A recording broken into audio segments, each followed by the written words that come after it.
байдаг. Би харин хэдэн настай, 27 настай. Тэгээд F91 онштой буюу ADHD inattentive type гэдэг чинь идэхгүй ADHD-гийн идэхгүй төрлөөр онцлогдсон 23 билүү 4 он онцлогдсон. Тэгээд одоо бол энийга им ууж зохицуулдаг, байнгын сар болгон сэмүүдэд очиж үзүүлдэг, сэтгэл зүйн явдаг. Тэгээд амьдралынхаа хэм маягийг ADHD friendly, ADHD-тэй зориулж, тохируулж нэлээд өөрчилсөн. Тийм тэгээд энэ бичлэгээрээ би болохоор нөгөө нэг ADHD-гийн шинж тэмдгүүдийг ямар бэрхшээлүүд тулгардаг талаар ярмаар санагдлаа. Тэгээд би энэ бичлэгийг болохоор яг нөгөө нэг DSM-5 Diagnostic Statistics Manual 5 гэх нөгөө нэг яг олон улсад Монголд ч гэсэндээ нөгөө сэтгцийн янз бүрийн эмгэгүүд, conditions юунуудыг ингээд оншилоход яг ашигладаг юм гарын авлага маягийн яг юм аль бие усны юу байдаг вэ? Diagnostic Manual байдаг. Би тэрнээр үндэслээд тэгээд дээрэс нь өөрийнхөө туршлага дээр үндэслээд ADHD-тэй насанд хүрэхчид хүүхдүүдэд яг ямар шинж тэмдгүүд илэрдэг юм бэ? Энэ талаар ярилцмаар санагдлаа. Яагаад гэвэл ингээд ADHD-гийн ингээд бүгдээрээ шинж тэмдгүүдийг нь уншингууд анхаарлаа төвлөрүүлж чадахгүй байна, хэд хөдөлгөөнтүүд байна гэх мэтчлэн жоохон их тийм general түгээмэл шинж тэмдгүүд чиг сонсогддгүй юу та нарт? Надад л яг тийг санагддаг. Одоо жишээлбэл ингээд хүн болгон л хаяа зарим нэг юмыг мартаж сандаг. Хүн болгон л хаяа ингээд impulsive шийдвэр гаргадаг ч юм уу. Яг ийм хүн болгонд л байдаг юм шиг шинж тэмдгүүд байдаг шүү дээ. Тийм учраас зарим хүмүүс ингээд би тэгвэл заримдаа юмаа мартаад идэг. Би ADHD-тэй болов. Эсвэл ингээд зарим хүмүүс нь угаасаа л хүн болгонд тэгдэж шүү дээ. Чи ADHD-тэй биш, ADHD чинь жинхэнэ биш чи зүгээр л ингээд хичээвэл болох юм чи зүгээр л залах уу байхгүй юу гэх мэтчлэн хүмүүс маш олон янзаар ойлгодог. Тэгэнгүүт тийм болохоор би яг энэ бичлэгээрээ нэг магадгүй танд арай илүү дээр сайн ойлголт өгмөр санагдлаа. Тийм ихэнх хүмүүс айгүй буруугаар ойлгоод байдаг учраас. За тэгээд би та нарт нөгөө нэг DSM-5 дээр ADHD-г яаж оншилт юм бэ? Ямар шинж тэмдгүүдээр мэддэг, илрүүлт юм бэ гэдгийг ингээ уншаад өгчээ. DSM-5 дээр болохоор үл анхаарах нөгөө нэг inattention буюу нөгөө ADHD-гийн идэхгүй төрөл дээр 9 шинж тэмдэг. Тэгээд хэд хөдөлгөөнтөх impulsivity буюу ингээд импульсийг хянаж чадахгүй байх дээр бас 9 шинж тэмдэг гийг чагсаад юм байна. За тэгээд англи ADHD-гээр хэнийг нэг онцлохын тулд дараахын 9 дээр 9-ийг нэмэхээр 18 шинж тэмдгүүдээс доор хаяж хамгийн багадаа 5 болон түүнээс дээш шинж тэмдгүүд 12 наснаас нь өмнө 6 сараас дээш хугацаанд амьдралынх нь хичээл, сурлага, нөхөрлөл, харилцаа, хайр дурлал гэх мэтчлэн ажил төрөл олон ажил амьдралынх нь тэр нөгөө хэсгүүдэд ноцтойгоор хүндрэл, бэрхшээл учруулж байвал ADHD-тэй гэсэн үг гэж уншилдаг байхгүй юу? За тэгээ би энэ нэг 9 шинж тэмдгүүдийг нь уншаад өгчээ л да. ADHD-гийн идэхгүй төрөлтэй хүн буюу миний төрөл юм байна л да. За энэ болохоор хөвчлэн детальд нарийн анхаарлаа хандуулж чаддаггүй. Үүнээс болоод ажил болон тайлан гаргах, янз бүрийн шийдвэр гаргах дээр ингээд careless болгоомжгүй алдаа гаргадаг. Анхаарлаа удаан хугацаанд хадгалж чадахгүй байх болон ямар нэг хийж байгаа зүйл болон ярьж байхдаа ингээ анхаарлаа яг тогтмол тууштай ингээ хандуулж зохицуулж чадахгүй байх. Тэгээд does not seem to listen when spoken to directly. Тэгээ ингээд яг өөртөө ингээ хандаад ярихад өөрийнх нь яриаг сонсохгүй ч байгаа юм шиг нэг zone out хийгээд гээд анхаарал ингээ шал өөр газар тэнээд явж байгаа юм шиг байх. За тэгээд ямар нэг даалгаврыг ингээ хий гэх юм бол тэрийг дагаж мөрдөөд хийж чадахгүй байх, дуусгаж чадахгүй байх. Ихэвчлэн ингээд эхэлчээд дуусгаж чадахгүй байх. Дараагийнхын шинж тэмдэг гэх юм бол ямар нэг хийх ёстой зүйл, чухал зүйл, бодол, санаа юу гэдэг тэрийг ингээд зэгцэлж чадахгүй байх. Ирэмблүүлээд, дарааллуулаад, тэгээ ингээд дугаарлаад аль нь чухал вэ? Алийг нь хизээ хийх вэ гэх мэтчлэн ингээд ирэмблээд чухал юугаар нь ангилаад цэгцэл чадахгүй байх. Дараагийнх нь юу болохоор нөгөө нэг хичээл хийх, тайлан репорт гаргах гэх мэтчлэн ингээд маш их нөгөө нэг mental effort буюу ингээд тархинаас ингээд амар анхаарал төвлөрүүл хүчин чармайл гаргах хэрэгтэй ийм ажлаас ингээд зайлсхийх айгүй тийм таск оюун санааны хувьд айгүй тийм их хичээл зүтгэл шаардсан ажлаас зайлсхийх хандлагатай тийм таскуудад дургүй байх. Тэгээд өдөр тутмынхаа амьдралаа авч явахад шаардлагатай хэрэгтэй чухал ч вэ юу ч вэ бүгдээрийг эд хэрэгслээ ингээд энэ тэнд тавих гээгээд байх авахаа мартах тиймэрхүү үедээ тэгээд ямар ч хамааралгүй бодол дуу чимээ гэх мэтчлэн янз бүрийн юмд ингээд амархан сатаарамтгай байх. Тэгээд өдөр тутмынхаа үйл ажиллагаануудыг аюу амархан мартдаг байх. За ингээд ийм 9 шинж. Харин нөгөө нэг ADHD-гийн нөгөө нэг хэд хөдөлгөөнтөх төрлийнх дээр нь болохоор дараах шинж тэмдгүүд байд юм байна. Хөл гараа ингээд байнга хөдөлгөх, ингээд байнга ингээд тогшоод байх ч юм уу, эсвэл байнга ингээд хөдөлгөөл, найгаал хөдлөөд байх. За тэгээд суудалтаа суух ёстой байтал босоод гүйчдэг. За тэгээ ингээд зүгээр тайван сууж чадахгүй ингээд үсчихгээл ингээд нэг ийм твдсэн юм шиг ийм байдалтай байх. Тэгээд ямар нэг тийм чимээгүйхэн тоглоод ч юм уу, чимээгүйхэн оролцож чадахгүй байх. Яагаад ингээд бусдыг давж ярих гад, эсвэл бусдыг заавал тасалж ярих гад, амар хитрхи чанга дуугаар ярих гад ч юм уу байх. Тэгээ ингээд айгүй тийм яаруу сандруу гээл юмыг ингээд хийх гээд байх хандлагатай. Тэгээд маш их ярьдаг. Ямар яриа ингээд нэг сэдвээр ярьж байхад шууд ингээд тасалж орж ирээл өөр юм яриад бусдын яриа ингээд давж ярих ч юм уу. Нэг юм ярьж ийсэн шал өөр юм оруулж ирээл яриад ингээд үсчээд яриад байх. Тэгээд асуулт асууж дуусаагүй байхад чинь юу гэж хариулах уу гэдгээ ингээд урьдчилж таах. Нөгөө хүн ингээд ярьж байхад чинь тэр хүн юу гэж хэлэх бол гэж урьдчилж таагаад өмнөөс нь ингээд хариулчих гад шууд асуулт дуусаагүй байхад ч юм уу шууд ингээд өсөрч ороод ярьчих гад байдаг тийм хандлага. За тэгээд waiting turn. Тэгээ ямар нэг ээлж дараалал хүлээхтэй маш тааруу байх. Ингээ өөрийнхөө ээлж болохыг ерөөсө хүлээж тэсэхгүй байгаад байх. Хүлээх тааруу. За тэгээд бусдын яриаг айгүй их тасалж орж ирж яадаг гинэ. За энэ дээр надад бол яг хоёр шинж тэмдэг хоёулаа л илэрдэг л дээ. За саянх бол яг нөгөө нэг DSM-5 дээр ADHD-тэй хүн болон хүүхдийг оншилоход шалгадаг шалгуурууд байлаа.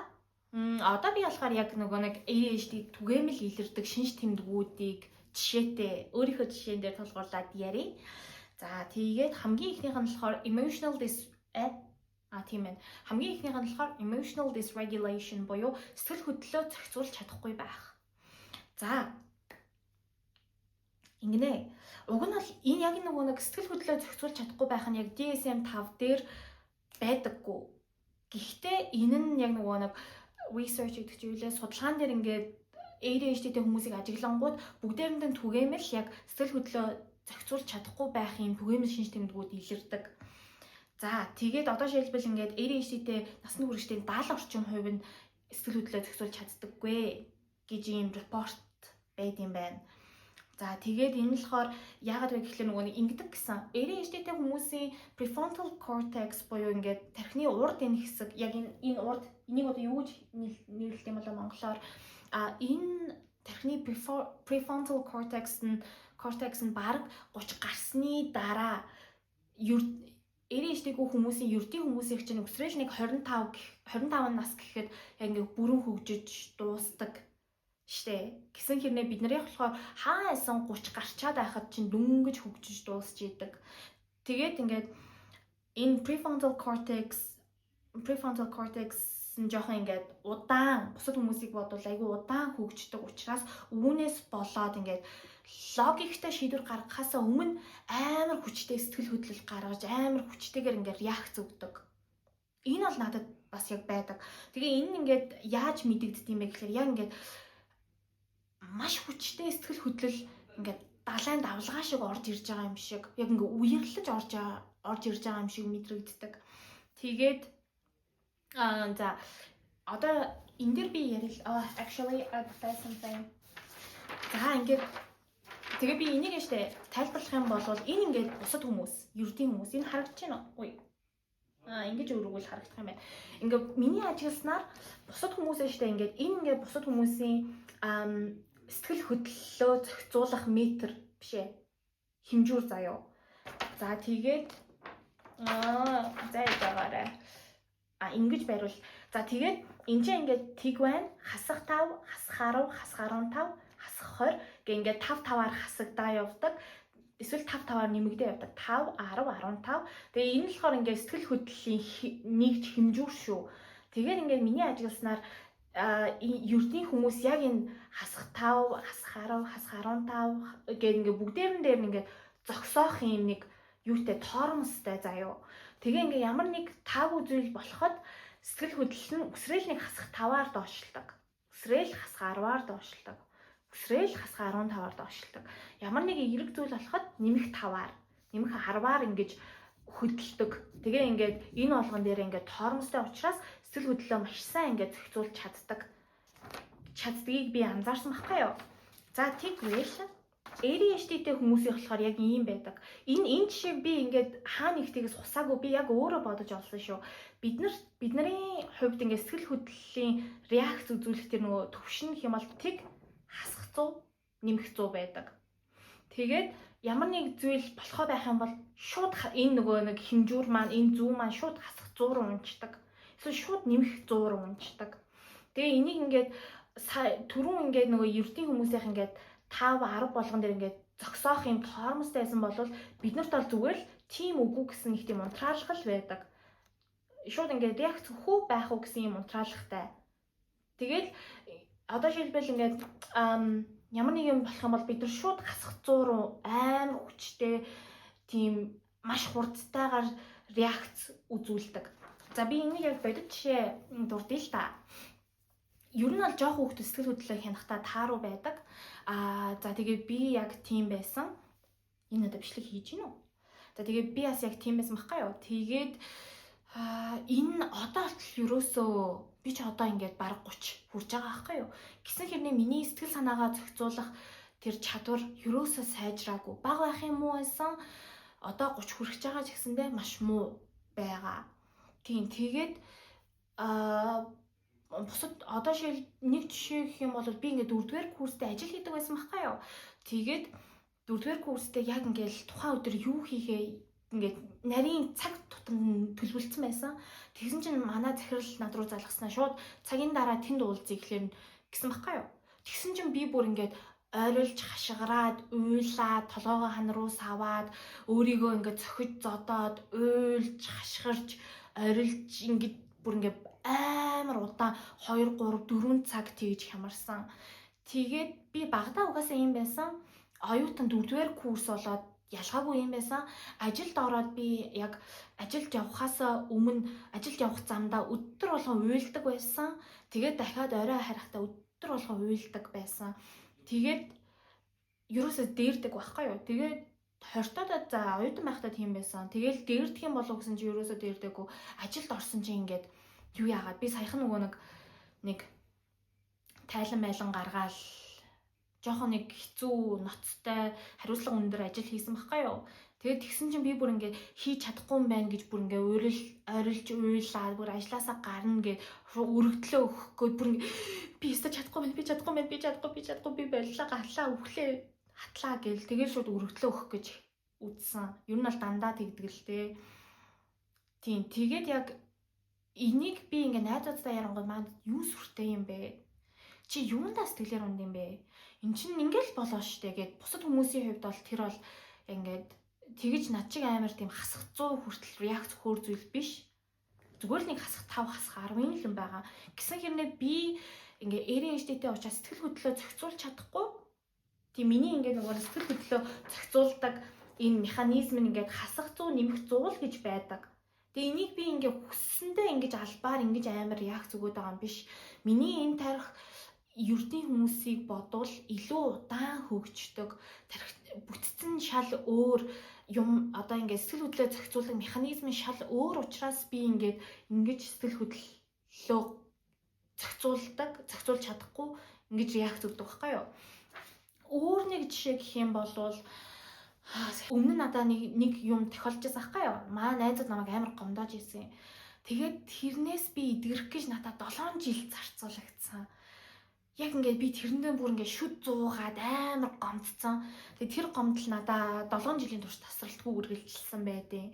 Иймэрхүү байдлаар жишээлбэл саяхан би нэг 8 сард бишээ. Actually 6 сард нэг найзтай гомдоод дахиад 8 сард нэг найзтай гомцсон байхгүй юу? Тэгсэн чинь тэр нь хаа байсан 12 сар хүртэл тасралтгүй үргэлжилсэн. 6 сараас 12 сар. Бараг харин ч гайгүй сайжраад 6 сар үргэлжлэх болчиход байгаа маа. Иймэрхүү маягаар emotional dysregulation буюу ADHD-тэй хүмүүс сэтгэл хөдлөлөө зохицуулж чаддаггүй. Тэгээд энэ дээр дахиад нэг юм байгаа.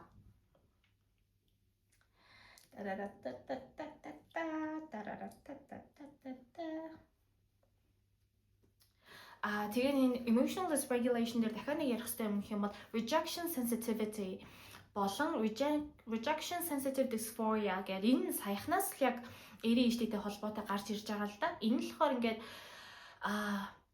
reject хин нэгэн чамайг reject хийнгүүт ингээд татгалзаад хин нэгэн чамд хайргүй, дуургүй, шүмжилсэн тийм сөрөг хандлага чамд ингээд ирлээ гэж бодъё л доо. Тэгэх юм бол тэрийг ингээд зохицуулж чадахгүй байх. Тэгээд шууд маш гүнзгий хямрах. Жишээлбэл одоо би өөр төрлийн жишээ авъя л да. Би ингээд онлайн юм дээр ингээд өмнө нь комент бичих юм бол над руу ирж байгаа хүмүүсийн хариу комментиг уншиж чаддгүй байсан. Ягаад гэвэл тэн дээр ингээд нэг хүн муухай юм бичих юм бол би тэрийг ингээд дийл хийж чадахгүй ингээд амар хямран ингээд маш хэцүү байна. Одоо жишээлбэл хайртай дотны хүмүүс надтай уулзахгүй, кино үзэхгүй, үгүй гэж хэлэх юм бол би тэрэнд нь бүр ингээд амар гомдно. Тэгээ тэр нь болохоор ингээд надаас болоогүй зүгээр л магадгүй тэр хүн завгүй байсан байж болно, тэр киног үзмээргүй байсан байж болно, өөр ажилтай байсан байж болно, янз бүрийн шалтгаантай байж болно. Гэхдээ би яг ингээд хин нэг надад үгүй гэж хэлээл, хин нэг намайг шүүмжлээл, надад таагүй хэлэх юм бол би муу хүн юм байна. Яна би яг болохоо байжлаа, би яг буруу юм хийжлээ гэх мэтчлээ ингэж хүлээж авдаг байхгүй юу. Тэгээ энийг бол яг rejection sensitive dysphoria гэдэг. Би энэ дээрээ бол ажиллаж байгаа. Би сар болгон сэтгэл засал явдаг. Тэгээд айгуу дэрж байгаа. Тэгээд өмнө нь ингээд би сая жишээ олчлоо. Би штэ 1-2 дугаар курстэй амар муу сурдаг байсан. Миний голч 1.4 байсан. Амар муу. Тэгээ энэ болохоор би ингээд муу сурагч байсан да биш. Би тийм амар хичээлээ тасалдаг сурагч байсан да биш. Би ADHD-тэй тэгээ rejection sensitive dysphoria-тай байсан учраас одоо жишээлбэл би ингээ хичээлдээ хоцорч штэ 10 минут. Тэгэх юм бол би ингээ сэтгэл түгшээд айгаад хаалга тогшиж чадахгүй. Ингээ тэр хүн ямар реакц гарах болоо загнуулахаас айгаад ч юм уу ингээ хаалга тогшиж чадахгүй. Тэгээ би тэр хичээлээ бүхэл тасалчихж байгаа. Тэгэнгүүт дараа өдөр нь хичээлдээ суух гингүүт тасалсан учраас тэрэндээ айгаад түгшээд ерөөсөө орч чадахгүй. Тэгээд тэр хичээлийг тэр чигтэн тасалж исэн удаа байгаа. Тэгээд өөр нэг энийг би яаж байсан бэ гэхээр 3 дугаар курстэй би бүр яг ингээд бараг төгсгүй шахан болоод миний голч бүр 1.4 гэдэг чинь амар муу байгаа штэ. Тэгээ ингээд юу яагаад нэг хичээл дээр би хоцорсон чинь тэн дээр нь тавцсан шалгалт авсан. Тэгээд нэг хичээл дээр тасалсан чинь тэрэн дээр нь би даалт өгсөн. Тэгээ би бүр яг ингээд юугаач мэдгүй би энэ хичээл дээр унах юм байна гэд тэгээ бүр ингээд багштайгаа нүүр тулахаас амар айгаа тэгээ ингээ уйлаад гэхдээ би ингээ нүүр тулахаас ямар ч сонголт байхгүйгээ уйлаад багш дээрээ орсон байхгүй юу. Тэгээ би чадахгүй байна, би W тавиулъя, би үнэхээр би даалтаа яагүй, би явцын шалгалтаа яагаагүй, би юм чадахгүй байна гээ уйлсан. Тэгсэн чинь багш ингээд намайг яг сайн хүүхэд гэдгийг мэдчихсэн учраас надад боломж олгоод Үгүй би чам W тавьж өгөхгүй. Чи би явцын шалгалтыг чинь яг улирлын шалгалтын дээр чинь өмнө нь авчи. Би далтыг чи одоо хэлээд өгье. Чи 2 хоногийн дотор хийгээд иргээд. Тэрнээс нь би бүр амар урам аваад гэл амар урам аваад тэгээ би 2 хоногийн дотор бүх юмудаа хийгээ. Тэгээ би хэд авсан гэж бодчих. 96 A авсан. Гэх мэтчлээ. Тэгээд өөр нэг зүйл гэх юм бол тэр агш ингээд юу яах вэ? Тоглоомоор хэлдэг. Та нар номоо авчраагүй болвол дараагийн хичээлээр бити орж ирээрэй. Тэгээд тэгсэн чи энэ бол нэг сүртэй юм бишлээс юм байлээ л дээ. Багш чи игнээсээ хэлээгүй. Тэгсэн чин би тэрийг ингээд амар хүн дээр хүлээж аваад номоо олохгүй бол би ингээд хичээлд орох ирэхгүй гэ. Тэгээ би ингээд номоо авах гэсэн чин номын сангаас ном авах хэрэгтэй. Тэнгүүд ингээд номын сан хаана гэдгийг мэдэхгүй. Тэнгүүд би тэрийг ингээд хүнээс асуух шаардлагатай. Тэгээд би ингээд бүр ингээд амар их зориг гаргаал ангийнхаа хүүхдээс номын сан хаана гэдэм бол гэж асуусан чи тэр коридороор яваад тийшээ эргэл тэнд байгаа. Тэгэхээр би тийшээ эргээд аль хаалга юм бэ гэж. Тэгээ амар түгшээ. Тэгээ тэр зөв хаалгыг нь олчингуудаа тогшхоос айгаад бүр ингээд тэгэл ингээд тогшоол бүр ингээд дотроо зүрх үхэл орж байгаа байхгүй юу. Тэгээ тэгсэн чи ном дууссан. Тэгэхээр би яасан? Тэгэхээр би хичээлдээ ороогүй. Тэгэхээр би шууд бүрстэ интернетийг ухтлээ ухаж агаад PDF-ээр тэр номыг нь олоод тэгээ мангар хүнд ноутбукээ ингээд цүнхэнд хийгээд тэгээ чирээд орж исэн. Би номтой алцаа одоо би хичээлдээ орж болно гэх мэтчлэн эсрэг хөдлөө зохицуулж чадахгүй байх. Тэгээ ингээд үгүй гэсэн хариу хэлэхээс айдаг. Rejection sensitive dysphoria, emotional dysregulation, ADHD-тэй хүмүүс ингэж илэрдэг байхгүй юу? Ёо би ямар их юм чалчаад байна. Хинч үзэхгүй яана энэ бичлэг амар гомдох байхаа. За тэгээ дараагийнх нь ADHD-тэй хүмүүст илэрдэг бэрхшээл шинж тэмдэг юм бол task paralysis and sensory issues. Task paralysis гэдэг нь ингээд юу хийхээ мэдж байгаа task нь билээ. Гэхдээ зүгээр л эхэлж чадахгүй байх. Зүгээр л ингээд би чин шоконд ороод, тархичин шоконд ороод юу ч хийж чадахгүй байх. Зүгээр л эхэлж чадахгүй байх. Энийг бол бусад хүмүүс айгуу тийм залхуурал гэж хардаг. Гэхдээ энэ бол залхуурал биш. За энийг ингэж тайлбарлалт юм байна. Initiation failure буюу эхэлж чадахгүй байх. Яг ингээд мэдж байгаа, хүсэж байгаа хэрнээ тарих зүгээр л эхэлж чадахгүй байх. Энэ тийм одоо жишээлбэл би ингээд юу яжсан бэхгүй юу? Анх онцлуулах гад эмчтэй хэлж байхдаа ингээд хоол хийх гээд би жоруудыг нь гаргаад тавьсан. Гэсэн хэрнээ яг хаанаас нь эхлээд яг юу хийхээ мэдгүй эхэлж чадахгүй ингээд зүгээр л ингээд хараа зогсоо суугаад байна. Ингээд хямраал уйлал хараа зогсоод байна. Чадахгүй байгаа байхгүй юу? Одоо л би зөндөө олон аргууд ашигладаг болсон л доо. Би тусгай ADHD зориулсан хөгжим төлбөртэйгээр сарын 20,000-аар төлбөртэй хөгжим сонсдог болсон. Тэгээд бас яг ADHD-тэй хүмүүс зориулсан Neuralist гэдэг аппликейшн ашиглаад ингээд жижиглэж яадаг болсон. Өөр чин юм уугаад зөндөө арга ашиглаж юмыг хийдэг. Тийм. Тэгээд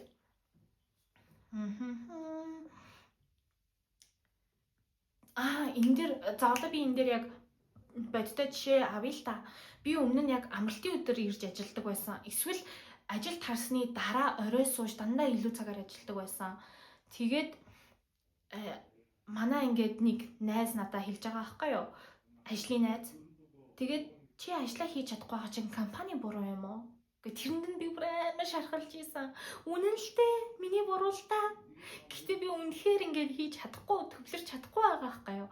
Тэгээд би ажиллаа хийхдээ ингээд энэ task paralysis дээр нэмээд бид нарт илэрдэг дахиад нэг шинж тэмдэг бэрхшээлүүд нь болох юм ба sensory overload буюу бид нар ингээд мэдрэхүйн ямар нэг зүйлс дээр жоохон эмзэг байгаад байдаг. Жишээлбэл нарны өөдөөс хараа суучих юм бол хит хурц гэрэлт ингээд төвлөрч чадахгүй, өрөөний гэрэлт төвлөрч чадахгүй, ямар keyboard ингээд дуграад авах юм бол тэр нь ингээд стараа төвлөрч чадахгүй.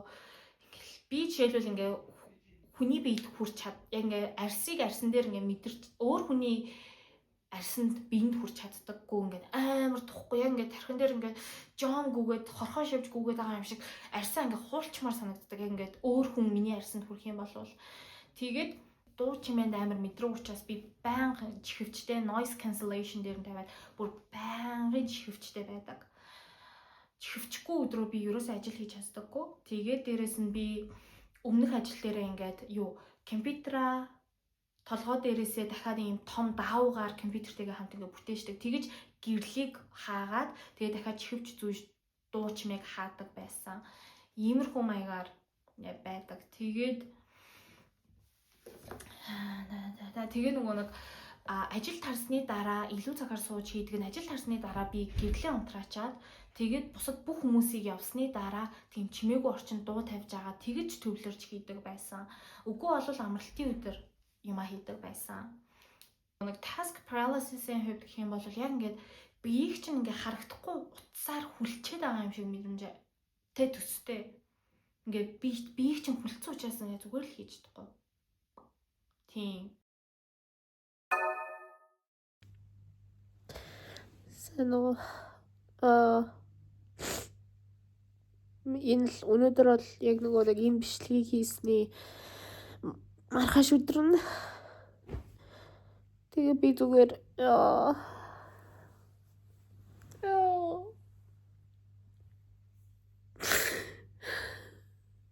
өнөөдөр надад хийх юм зөндөө байгаа байхгүй юу? Хитээрээс арнасаа бас чадахгүй юу би чадахгүй. Би нөгөө нэг бичлэгэн дээр тайлбарлаж ирсэн да. Task paralysis гэдэг нь зүгээр л эхэлж чаддаггүй. Би яг хүлээтэй юм шиг байдаг гэдэг. Дадаа яг одоо тэгээд байгаа байхгүй юу? Юу ч чадахгүй. Арнасаа чадахгүй. За би сая нөгөө уйлсан бичлэг оруулсан да. Тэр чинь өдөр одоо ингээ орой болж байна. Тэгээд би үнэхээр юмаа хийж чадахгүйсэн учраас нөгөө нэг ADHD-ийнхаа имийг уулаа. Тэгээд имээ уусан чинь одоо ингээ би юмаа хийх гэж сууж байна. Яг ийм амар огцом өөрчлөлт нөлөөтэй байдаг. Тэгээ ингээ миний ингээд юм хийж чадахгүй залхуураад байгаа нь яг би залхуудаа биш. Үнэхээр ингээд ADHD-гээс болоод миний тарих ингээд зүгээр л хийж чаддаггүй байхгүй юу? Тийм энийг би хүмүүсийг аягүй сайн ойлгоосаа гэж хүсэж байна. Тэгээд би ингээ ялгааг нь харуулах гад бичлэг хийж байна. Одоо би яг ингээд яг анхаарал төвлөрч чадаад яг нөгөө допамин нэмэгдсэн чинь би яг цаанаасаа хийх сэтэл хийж чадахгүй ингээ болж эхэлж байгаа байхгүй юу? Тийм ерөнхийдөө ADHD-тэй байна гэдэг яг ийм байхыг хэлдэг. Ингээд орноосоо ч босч чадахгүй, шүдээ угаач чадахгүй, тэрх нь амар хэцүү, хоол хийх, гэр орноо цэвэрлэх, хичээлээ хийх тэр бүгд бүр үнэхээр хэцүү. Тийм учраас ингээд тусгай арга барил ашиглаад, тэгэд зохицуулдаг үнэхээр ийм яг зүгээр дан ганц нэг тийм анхаарал татмагших биш шүү. Энэ ингээд амьдралын бүхэл хэсэгт нөлөөлдөг. Миний хувьд аягүй ноцтой condition. Тийм тэгээд энийг л хэлэх гэсэн юм да. Тэс надад энийг чинь зүгэрлэх юм байгаа илүү. No, I haven't got any. Энэ task paralysis. Энэ ингээд бид нар ADHD-тэй хүмүүс. Энэ болохоор бидний хийх ёстой зүйлс. Бид нар хийх ёстой зүйлсээ мэдчихээн. Бид нар хийх ёстой зүйлсээ хиймээр байна. Гэхдээ энэ чинь жижигхэн чулуун байна. Энэ жижигхэн чулуунууд болохоор саадууд. Тэгээд энэ чинь ингээд ганцхан жижигхэн чулуу байх юм бол бид нар шууд тэрэнд энэ сааданд бүдрээл очино. Тэгэл бид нар энэ зүйлийг юусоо хийж чадахгүй болчихно. Тэгээ энэ саад байгаа учраас бид нар юусоо эхэлж чадахгүй ингээд гацанга байдалд орчдөг байхгүй юу? Одоо шилбэл ингээд би энэ бичлэгийг өдөр хиймээр байсан байхгүй юу? Тэгсэн чинь өдөр хийх гэсэн чинь миний өрөө муухайсан. Тэгэхээр би ингээд өрөө муухай ангууд ингээд хийж чадахгүй. Гэсэн хэрнээ өрөөгөө ингээд цэвэрлж чадахгүй, эхлүүлж чадахгүй. Тэгээ ингээд би тэмдэглэлийн дотор хөтэлдэг байхгүй юу? Тэгсэн чинь өнөөдөр өглөө ширээ муухайсан. Ширээ жоохон замбрааг байсан. Тэнгүүд би тэмдэглэлийн дэвтрээ хөтлөх гэсэн чинь ширээ муухай гэсэн юм саад байсан. Тэгээ би энэ саадыг ингээд цэвэрлж чадахгүй. Зүгээр л үйлдэл хийж чадахгүй байдаг. Иннээс болоод манай гэрийнхэн, манай ах зах намайг чи ёстой залах уу, яаж чамайг хүн тооноо, старчаагүй бүр ингээ амар 9 шидийн үгээр хэлдэг. Тийм би ч өөрийгөө яг тэгж залах уу гэж боддог байсан. Тэгээд зүгээр л чаддгүй байхгүй юу. Тэгээ энэ л болохоор ингээд энгийн зүйлс дээр ч гэсэн гарч ирдэг. Жишээлбэл шүдээ угааж чаддгүй би чаддаг л та. Гэхдээ ерөнхийдөө ингээд өглөө орой тогтмол угааж чаддаггүй. Шүдээ угаахад хүртэл надад маш их саадтай, бэрхшээлтэй, хэцүү санагддаг. Тэгээд шүдээ угаах, нүүр гараа угаах би ч одоо 30 хүрж байгаа хэрнээ ингээд ерөөсөө туршил болоогүй. Үнэхээр надаа өдөр болгон хийхэд маш хэцүү санагддаг. Усанд орох хүртэл надад маш хэцүү санагддаг. Тийм учраас би усанд орох тусдаа юм системтэй. Тэгээ усанд орохыг хөнгөвчлөхийн тулд заавал дуу сонсдог.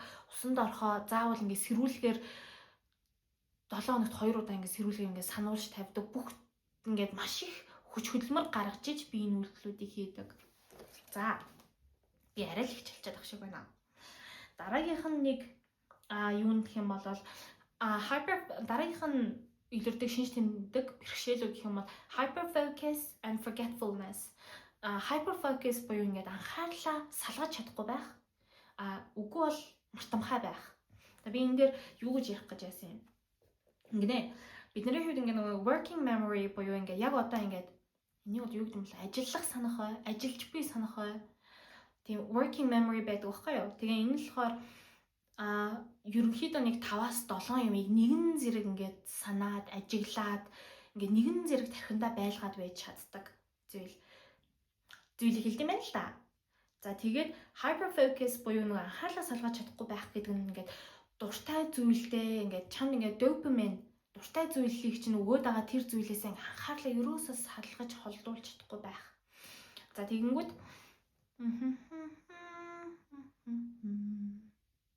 за энэ над дээр яаж илэрдэг юм бэ гэхээр working memory-гээс эхлэе л да. Би ажил дээрээ гэртээ зөндөө олон тэмдэглэлийн дэвтэртэй, маш олон баг 3-4 тэмдэглэлийн дэвтэртэй, ажил дээрээ дахиад нэг тэмдэглэлийн дэвтэртэй. Тэгээд ингээд надтай хүн юм ярих юм бол би шууд бичиж авдаг. Хэлж байгаа бүх санаануудыг бүгдээр нь бичиж аваад яг өөртөө харагдах газар ингээд наадаг. Үгүй болвол би ерөөсөө ингээд тэр яриа огт оршоогүй юм шиг тэр чигт нь би мартчихдаг. Тийм учраас би ажиллаа хийхэд айгүй хүндрэлтэй байдаг. Тийм учраас яг ингээд бүх зүйлийг тэмдэглэж авах юм системтэй болсон. Тэгээд одоо зөвлөлтэй бус энгийн хүмүүсийн working memory яг ингэж харагддаг. Ийм тунгалаг гаднаас нь хараад энэ дотор юу байгааг шууд мэддэг. Тэгээ энийг ингээд онгойлгох шаардлагагүй угаасаа гаднаас нь хараад юу байгааг шууд олж мэддэг. Энд чинь зөндөө юм хийж болдог. Ийм бусад хүмүүсийнх яг ийм байдаг байхгүй юу? Working memory. Тэгэнгүүт ADHD-тэй хүмүүсийнх яг ийм байдаг. Жижигхэн тэгээ дээрэс нь дотор нь нээх юм багтахгүй. Тэгээд дээрэс нь юу байгааг нь харагдахгүй. Одоо жишээлбэл ингээд юм ярьлаа гэхэд ингээд бусад хүмүүс ингээд за одоо ингээд хоолоо хийж ин тэнд тийм болж ин хүүхэд тэнцээ тэгж ин гэх мэтчлэн ингээд бүгдээ ингээд энэ дотроо хийгээл шууд ингээд гаднаас нь хараад мэдээд байгаа байхгүй. Тэгсэн бид нар болохоор ингээд юу ийшээ хийгээл тэгэл тэр чигтээ ор тас мартагдана. Энэ байгаа үгүй баг энэ баг байхгүй шахам ингээд тийм ингээд нөгөө нэг out of sight out of mind хараанаас гарах юм бол тэгэл тэр чигтээ оршихоо болчин тэр юм. Жишээлбэл би ажил ажиллаа хийж байхдаа ч юм уу ерөнхийдөө ингээд найз найзтайгаа удаан харьцахгүй байх юм бол тэр найз нь оршиж байгаа гэдгээ ч таг мартчихдаг. Хоолоо ингээ халаах гад билетэг тавилаа. За тэгэл өрөө рүүгээ орлоо. Хоол тэнцээд халааснаа тэр чигт нь таг мартна. Яг иймэрхүү маягаар надад илэрдэг. Дараагийн шинж тэмдэг гэх юм бол quick breakdown. Тэгээ нөгөө нэг hyperfocus нөгөө нэг анхаарлаа салгаж чадахгүй байх. Энэ дээр бол бид нар ингээ нөгөө нэг бидний хувьд ингээ допамин айгүй бага байгаад байгаа. Одоо ердийн хүмүүсийн допамин ийм төвшөнд байлаа гэж бодъё. Ийм төвшөнд байгаа учраас тэд нар ингээд үйлдэл хийж чадаад байгаа байхгүй юу? Тэгсэн чинь бидний болохоор бүр ийм төвшөнд бүр ингээ хамаагүй доор байгаад байгаа. Тэгээд энэ допамин доор байгаад байгаа учраас бид нар юу ч хийж чаддаггүй. Тэгээд энэ допаминыг өсгөхийн тулд бид нар ингээд допамин үсгэх ингээд social media ухах, тоглоом тоглох, аниме зурагт үзэх, эсвэл ингээд утсаа ухах иймэрхүү юм зүйлсийг ингээд хийдэг. Ингэж бидний хувьд ингээд допамин ялгараад ямар нэг юм хиймээр санагддаг байхгүй юу? Тэгэнгүүт би бол жишээлбэл багада анимед бүр ингээд донтой байсан. Бүр ингээд анхаарлаа салгаж чаддаггүй, хичээл дээрээ тасралтгүй үздэг, гэртээ хараад тасралтгүй үздэг. Миний хийдэг цор ганц зүйл бол тэр байсан. Тэгээ би ямар нэг зүйл сонирхолтой болох юм бол тэр нь дандаа донтолт болдог. Донтолт гэдэг нь би зүгээр л анхаарлаа үнэхээр салгаж чаддаггүй. Тэгээ үүний ачаар жишээлбэл би ингээд би өөрсө англи сургуульд яваагүй, англи эцэг их ер нь англитэй ямар ч холбоогүй гэсэн хэрнээ би зүгээр л англи хэл дээр хүүгэлдээ үздэг байсан. Тэгээ Япон хэл дээр бас аниме үздэг байсан. Тэгэл би англи, Япон хос хэлтэй болоод өссөн. Ингээд тэрэндээ хитрхи их цагийг зарцуулсан учраас. Тэгээ би одоо IELTS-ийн 8.5 оноотой. Яг C2 төвшнийх. Тэгээд Япон хэл дээр N2 төвшнийх. Энийг бол би яг ямар нэг сургал мургалтанд яваагүй. Зүгээр өөрөө ингээд аниме дуртай зүйлдээ донтоод тэрнээс анхаарлаа салгаж чадахгүй байснаас болоод ингээ 2 хэлтэй, 2 унган хэлтэй болоод 3 унган хэлтэй болоод өссөн. Баггүй юу? Өөр нэг жишээ гэх юм бол би ингээд ерөнхийдөө кино, цуврал кино эхлүүлэх юм бол ерөөсөө анхаарлаа салгаж чаддаггүй. Нэг жишээ байна л да. Би найзаастай хамт амьдардаг байхдаа нэг буланд суугаад 50 ангитай нэг анги нэг цаг үргэлжилдэг тийм 50 цагийн кино эхлүүлсэн байхгүй юу? Тэгсэн чинь би яг тэр булангаас нэгч босоо 3 өдрийн турш босоогүй яг тэр буландаа унтаал тэгээ яг ингээ ядархаараа унтаал сэрхээрээ киногоо үргэлжлүүлж үзэл 0 орно найзууд хоолд хүлж өгчээсэн. Тэгээ ингээ 3 хоногийн турш тасралтгүй үзсэн. Би анхаарлаа ингээ салгаж чадахгүй байсан. Тэгээ яг тэр киног үзэл босох гэсэн чи босч чадахгүй. Ингээл дайгаал, найвалцаал, унаал юу илээ гээл орчлонгоос бүр ингээ тасарсан тэгж яаж ийсэн.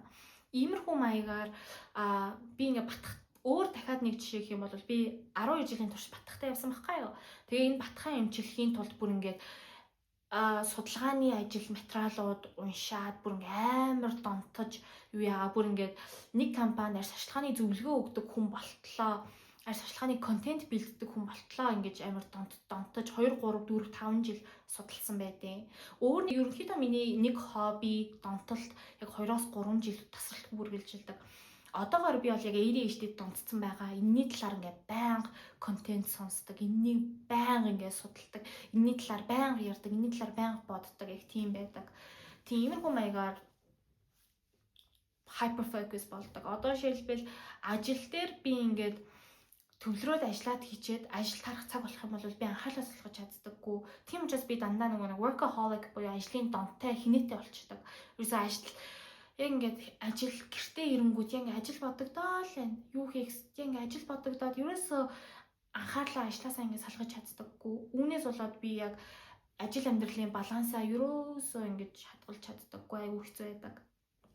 За ийм тийм hyper focus юутэй. Тэгээ энэ хөвшлэн дандаа бид нарын нөгөө хобби муу юм дээр л яа гэм дөө. Ой, ингээл болгоо юм байна. Өөр ярих зөндөө юм байгаа да. За тэгвэл сая одоо шилбэл би нөгөө нэг юу байхгүй юу? ChatGPT-г ашиглаад би ингээд хитрхи олон юм бодогдоод байдаг учраас бүх бодлуудаа тэр чигт ингээд шууд бичээл тэгэл ChatGPT-гээр цэгцлүүлээд дарааллуулаад алийг нь эхэлж хийх үү, алийг нь юу хийх үү гэд тэрийг би GPT-гээр хийлээд байгаа байхгүй юу? Тэгээ өнөөдөр надаа бас яг тэгэл өнөөдөр би бас яг GPT-гээр ингээд цэгцлүүлээд тэгээд нэг сониуцсан хөтлөө. Би ер нь яг хідэн бодол миний толгойд эргэлдээд байгаа юм болоо. Чи надаа нэг наатахад тоолоод англиад өгдөө гэсэн чинь надаа ингэж хэлсэн. Чиний бичсэн юм болохоор нийтдээ 7 өөр категори, 7 өөр ангиллын 29 бодол чи яг ингээд тархин дотор чи эргэлдэж ийсэн гэж байгаа байхгүй юу. Тэгэхээр чи ингээд бид нар ингээд анхаарлаа зохицуулж чадахгүй. Энд чинь ингээд миний анхаарлыг 29 өөр юм ингээд эзэгнээд ингээд хоорондоо булаацалтаад байгаа байхгүй юу. Тэгээ ийм олон өөр категори би ингээд хаана альнаас нь эхэлж дараалуулж алийг нь эхэлж хийгээ би ингээд зохицуулж чадахгүй байгаа байхгүй юу. Тэгэнгүүт бусад хүмүүсийн болохоор ийм байдаг. Яг ингээд эхлээд энэ категорийн энэ 2 ажил, дараа нь энэ категорийн энэ 3 ажил, дараа нь энэ ажлыг энэ ажилтай хамт зэрэг хийгээд дараа нь энтэй ингээд амар комплекс ингээд төвхтэй гэхдээ ингээд үнэхээр эмх зэгстэй бүгдээрэн ингээд менеж хийгээд зохицуулж чаддаг. Бусад хүмүүсийн тарих ингээд хийхстэй ажлуудаа ингэж зохицуулж чаддаг баггүй юу? Тэгээд би яг чаддгүй учраас ийм нэлээд олон арга техникүүдийг ашиглаж зохицуулдаг. За байц өөр чин ингээл болоод ADHD-д ийм шинж тэмдгүүд илэрдэг. Тань энэ бичлэгээр та нар ADHD-гийн талаар хангалттай мэдээлэл авч чадсан уу? Сэтгэл хөдлөлтөөрэй.